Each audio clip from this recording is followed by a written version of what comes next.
This is different.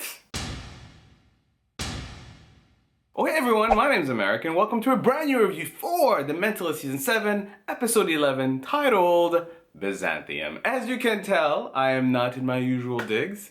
As I mentioned last week, this review was gonna be late, and primarily because I am not what I usually am. How mysterious.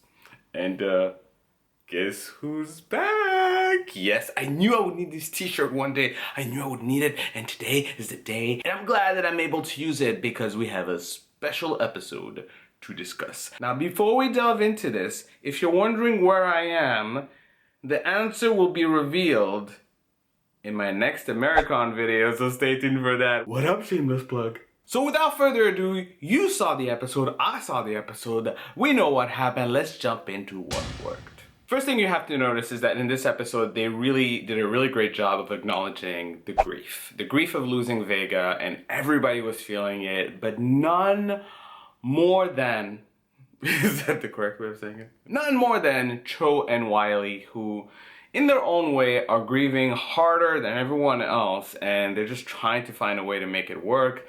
Cho, you can tell, he's put the mask back on, but it's not really fitting right, you know, because he's cracking, he's stressed out, so he still needs to work on that. And Wiley is just trying to do anything to distract himself from just staying in the office. So yeah, they're both trying, and it was a reminder of the really heartbreaking episode, so it was tough. In Jisbon world, my God, props to Lisbon and props to the writers for actually giving her the part in this kind of usual, you know, lovers quarrel scenes where a lot of the time the stereotype of the woman being emotional and dramatic is usually used, but in this specific case, Lisbon was actually the calm and collected one who was just trying to be rational about the whole process.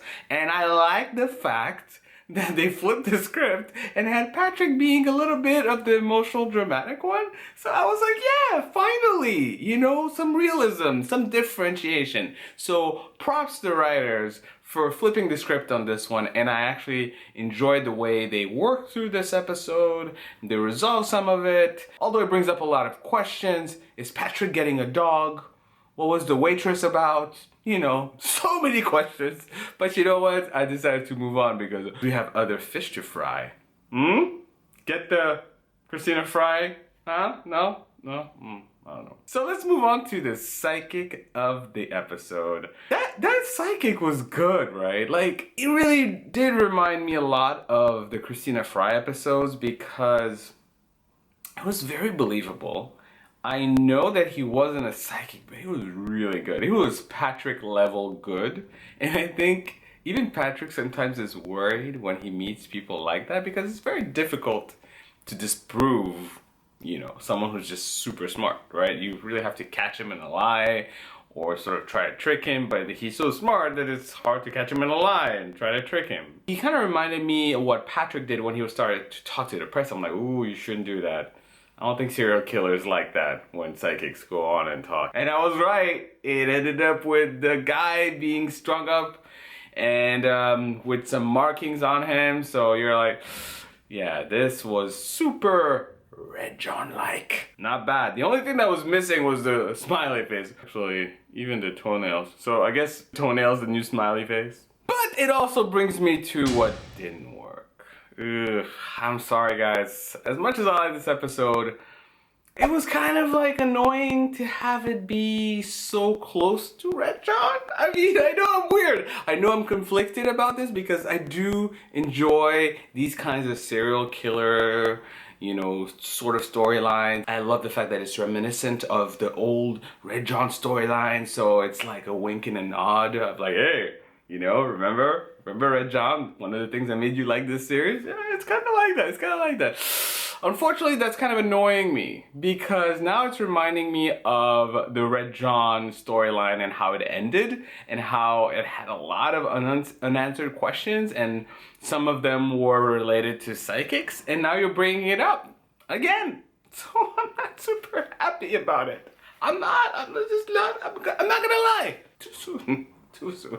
I guess it's not like what didn't work, it's more of like what annoyed me. Slightly.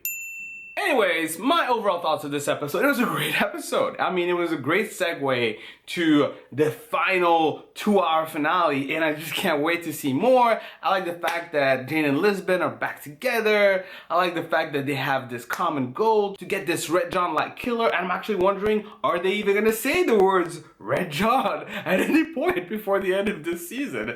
Let's count the number of times they bring it up. I mean, if they do even bring it up one time, I'll be really surprised. But hey, you never know. But that's what I thought of this episode. What did you think of this episode? Comment below. Let me know. Let me know. You didn't know you were gonna get a song too, huh? Anyways, like and subscribe as usual. I will see you next week for the final review of Mentalist Season 7. Ew, it's so weird to say it. But, as I mentioned, because I will still be in, you know, the undisclosed location, the review will equally be late. I'm sorry about that. And plus, it's going to be a 2-hour finale, so it might be a pretty, you know, hefty review to prepare. I don't know how I'm going to deal with this. I'm just not prepared. I'm not prepared at all. Thank you so much for watching. Until next time, bye. So if you're really curious to see where I really am, here is a hint. Can you see it? Can you see it? What is this? What is this? Is this hinty enough?